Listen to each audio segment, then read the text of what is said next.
¿Se pueden ver mis diapositivas? Sí, doctora. Ok, vamos a comenzar entonces. Bueno,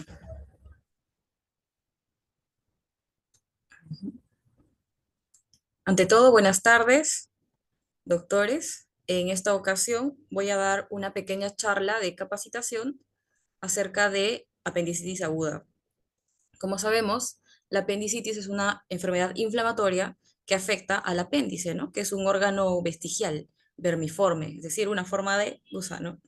Es de las causas más comunes de abdomen agudo quirúrgico y es una de las indicaciones más frecuentes de procedimientos quirúrgicos abdominales en emergencia.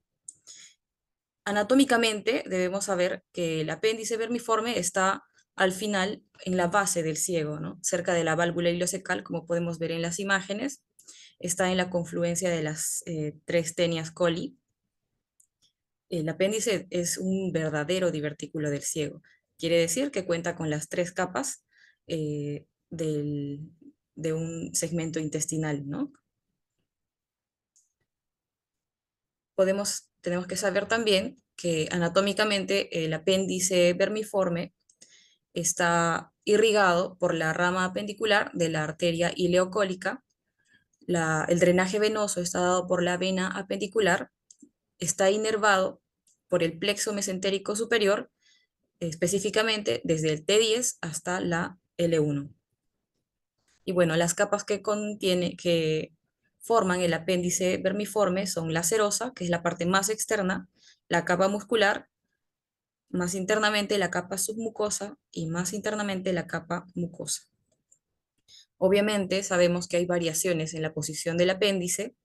Dentro de las más frecuentes tenemos la posición subsecal, la posición retrocecal, la posición pélvica, la posición tanto preileal como retroileal. De acuerdo a esto, es importante saber la posición del apéndice vermiforme, del apéndice secal, también para el diagnóstico adecuado de una apendicitis aguda. También van a haber variaciones anatómicas de acuerdo a algunos pacientes con malrotación intestinal, pacientes gestantes, en las cuales se va a ver que el apéndice va a ascender, ¿no? Por lo cual el cuadro clínico de dolor esofílica derecha puede variar.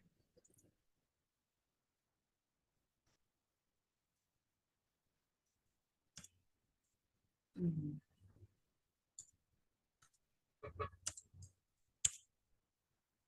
No avanzan mis diapositivas. Ya, ok. Bueno, dentro de las principales causas de una apendicitis, que sabemos que está dada principalmente por obstrucción apendicular, tenemos a los fecalitos, que es más frecuente en adultos, la hiperplasia linfoide, que es más frecuente en la infancia. También se ha visto obstrucción que causa apendicitis dada por cuerpos extraños, tales como semillas de verduras, la presencia de parásitos intestinales, bacterias que están considerados dentro de estas aerobios y anaerobios, hongos, también neoplasias, ¿no? Como la tumoración carcinoide, los mucoceles dentro de lo benigno. Todos estos cuadros obstructivos, ya sean mecánicos o por hiperplasia, causan una obstrucción apendicular, consecuentemente una apendicitis aguda. Se han identificado fecalitos y cálculos en el 40% de los casos de apendicitis aguda, simple.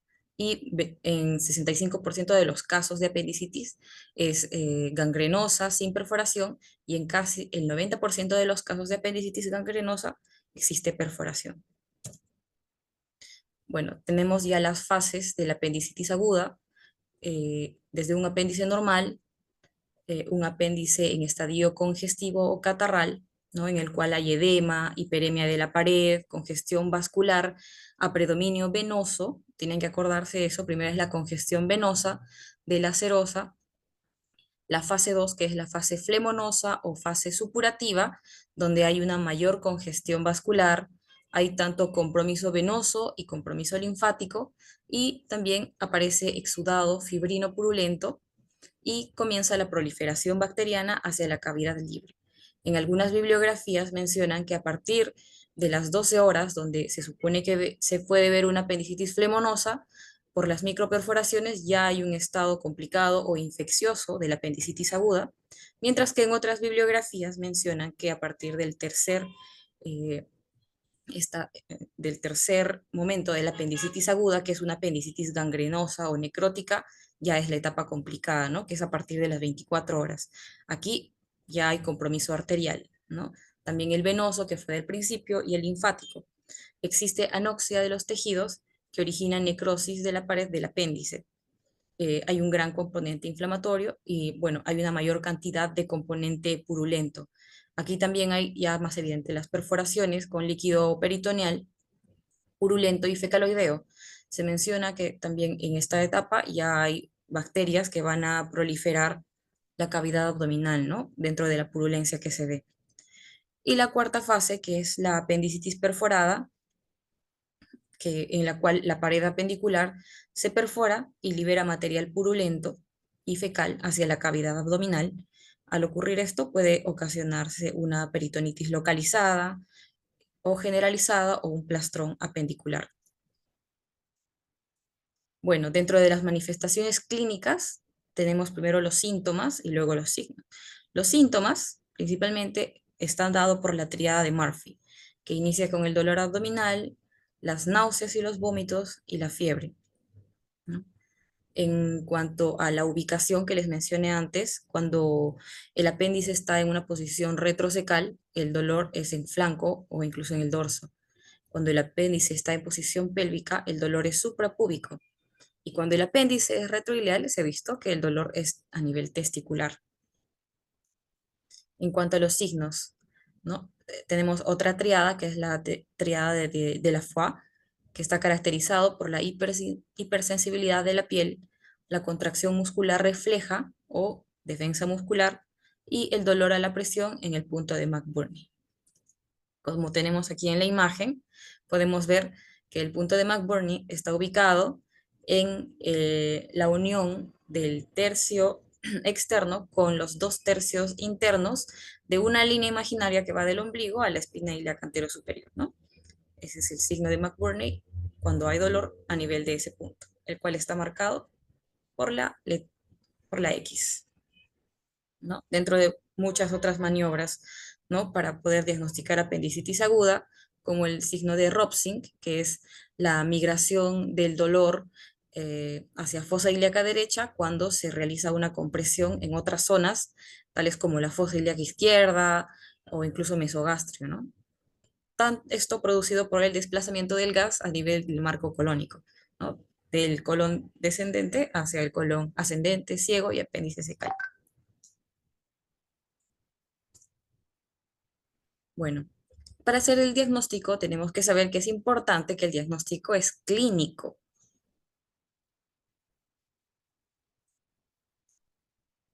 Buenas tardes, doctora Priscila, que también nos acompaña a la reunión, si es que está uniéndose. Muy bien. Entonces, tenemos que saber que el diagnóstico es principalmente clínico. Tenemos que tomar en cuenta que los síntomas deben ser compatibles con apendicitis aguda, un examen físico confiable y hallazgos de laboratorio que avalen nuestros hallazgos físicos. El cuadro clínico típico va a iniciar con un dolor periumbilical seguido de anorexia, seguido de náuseas. Luego, el dolor se va a localizar en el cuadrante inferior derecho y puede producirse un acceso de vómitos. Posteriormente, el paciente va a desarrollar fiebre y después leucocitosis.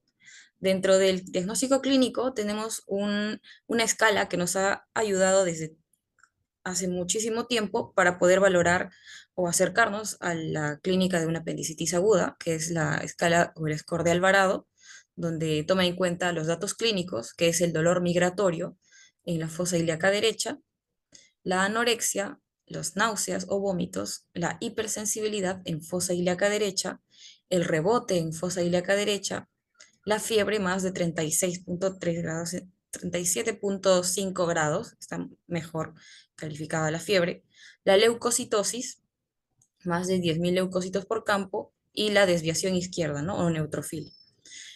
Dentro de estos datos clínicos, los que tienen un mayor puntaje en este score de Alvarado es la hipersensibilidad en fosa ilíaca derecha y la fiebre, ¿no? Y la leucocitosis. Bueno, en cuanto a la calificación, en el score de Alvarado, Cuando el puntaje es menor a 3, la probabilidad de una apendicitis aguda es baja. Cuando el puntaje es de 4 a 6, es un diagnóstico un poco más dudoso en el cual debemos considerar pruebas de apoyo, ¿no? Pruebas auxiliares como la tomografía dentro de las imágenes. Y cuando el puntaje es mayor a 7, hay una alta probabilidad de apendicitis aguda.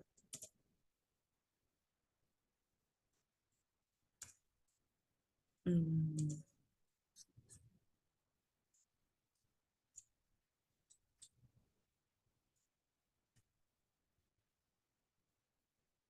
Bueno, como les comentaba, dentro del apoyo de imágenes de la apendicitis aguda,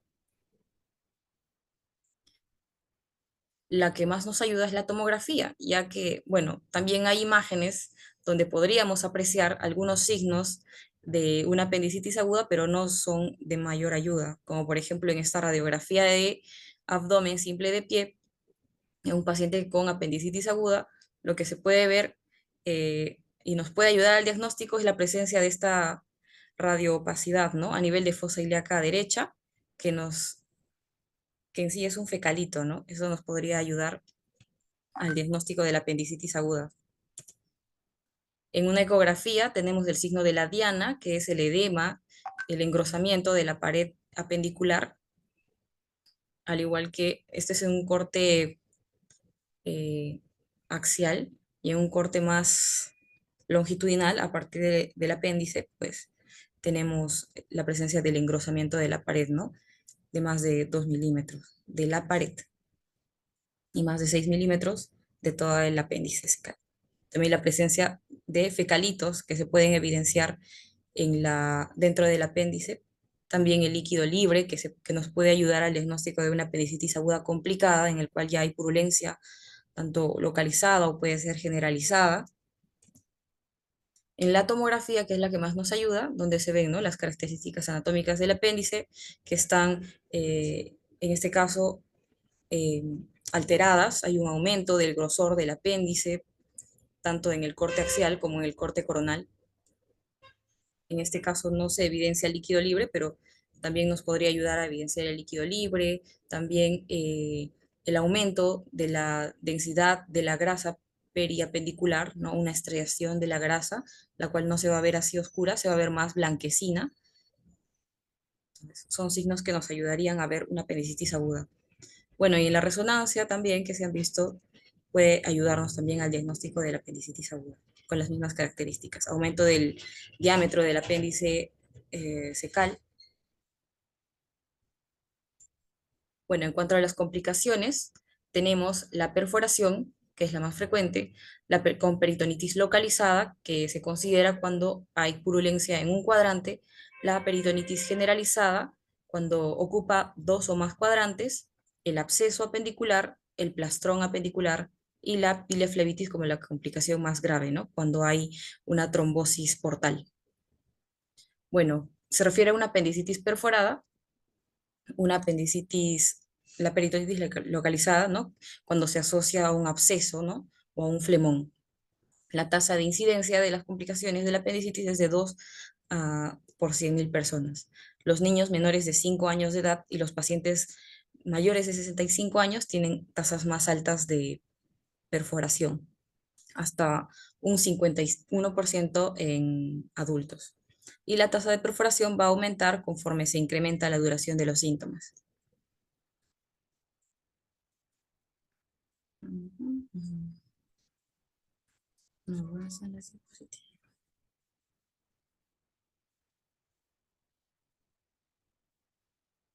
Bueno, en cuanto al tratamiento, necesariamente o en la gran mayoría de los casos es quirúrgico, ¿no? De una apendicitis aguda, el tratamiento convencional. Ya puede ser incisional, es decir, una cirugía abierta, o por laparoscopia, ¿no? Por laparoscopía. Por lo general se hace una apendicectomía a muñón libre. Cuando existe una masa apendicular, que puede ser un plastrón, que no está complicado, con un absceso o con una perforación, se opta por un manejo antibiótico, ¿no? Más una apendicectomía diferida. Por lo general son 3 meses los que se difieren para una apendicectomía. y cuando se presenta el absceso, la antibiótico-terapia y el drenaje percutáneo o quirúrgico están indicados.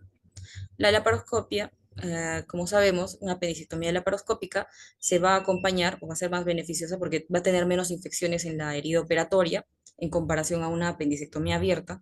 Van a haber menor tasas de dolor, la hospitalización va a ser más breve y también hay un mejor tiempo de adaptación del paciente, reanuda sus actividades normales de forma más rápida, incluso al segundo día posoperatorio, después de una apendicectomía laparoscópica, ¿no? En comparación a una apendicectomía abierta. En cuanto al tratamiento posoperatorio, en una apendicitis aguda simple, la mayoría de los pacientes se van a recuperar al tercer o cuarto día. En una apendicitis supurada y complicada, ¿no? Los cuidados se realizan hasta que haya cedido la sepsis o el hilio paralítico, ¿no? Que se producen por el cuadro inflamatorio, por la purulencia localizada o generalizada. Después de una apendicectomía no complicada, las tasas de complicación son más bajas y la mayoría de los pacientes puede reanudar rápidamente una dieta y darse de alta al domicilio el mismo día, ¿no? Como lo han visto, o al día siguiente. Y en estos casos de apendicectomías, de apendicitis no complicadas, es decir, en estadio congestivo o flemonoso, no se requiere una antibiótico-terapia posoperatoria. Bueno, en cuanto a la infección de la herida quirúrgica, tenemos que es otra complicación del posoperatorio, también la apendicitis del muñón, cuando la apendicectomía se realiza no en la base, sino superior a la base, todavía queda un remanente de la estructura tubular que también está propensa a obstruirse y vuelve a inflamarse y también tiene el riesgo de perforación como una apendicitis común y corriente. La profilaxis con antibióticos es eficaz, ¿no? En la prevención de una infección posoperatoria de heridas quirúrgicas. Bueno, no sé si ya han pasado 15 minutos. ¿Han pasado 15 minutos? Sí, Maffer.